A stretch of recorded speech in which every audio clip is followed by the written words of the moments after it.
Illinois, we need to talk about this budget. I'm not here to tell you who to vote for. I'm not here to scream talking points. I'm definitely not here to sugarcoat anything. I'm here because something just happened in this state that every resident, parent, business owner, and working family deserves to understand. If you don't understand it now, you're going to feel it later, and by then it will be too late to pretend that you didn't see it coming. So Governor JB Pritzker just signed the biggest budget in Illinois history.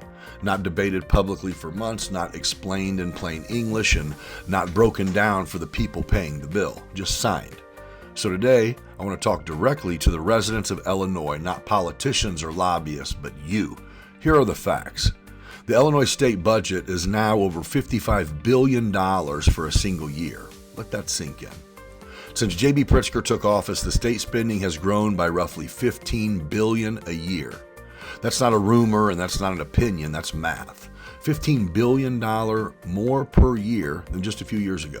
And before anyone starts clapping, ask yourself this: do you feel $15 billion better off? Now let's talk about where the money comes from, because the state doesn't generate money. It comes from taxes, comes from fees, comes from businesses, it comes from working families, it comes from future obligations that get pushed down the road. Some of this budget relies on new revenue changes, temporary fixes, delayed transfers, and optimistic assumptions. In normal language, hope and duct tape. Balanced on paper but paid for by the people who already feel squeezed. Parents, listen carefully. You're paying for groceries, gas, property taxes, child care, and yet every year the state budget grows and the outcome doesn't. At what point do we stop asking, are we funding education, and start asking, are we getting results for the education that we claim to be funding? Because your kids don't live in spreadsheets, they live in the real world that you're trying to afford. Business owners, this part's for you. Illinois keeps telling you to stay, to invest, to grow here. But every year, costs go up, rules get heavier, margins get thinner, and no, you're not anti-Illinois and you're not being greedy. You're doing what a business owner or entrepreneur should do, which is the math. And math doesn't care about speeches. Here's the warning that nobody wants to say out loud. When spending keeps growing, and people keep leaving, and businesses stop expanding, who pays next? Because states don't tax empty moving trucks. They tax the people who stay. And the longer we pretend that unlimited spending has no consequences, the harder the landing becomes. Governor JB Pritzker will tell you that this is responsible.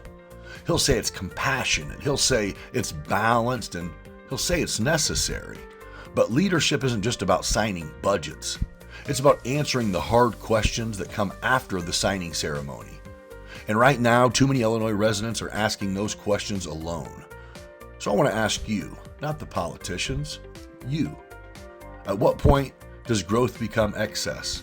At what point does investment become a burden? And at what point do families stop adapting and literally start leaving? And why does it feel like the people carrying the weight are never in the room when the decisions are made? If this video made you uncomfortable, good. That means you're paying attention. If you agree, disagree, or just want answers, say it in the comments. Follow this page if you want facts without fluff, and share it with someone in Illinois who needs to hear it, because silence is easy and apathy is expensive. Illinois deserves better than blind trust.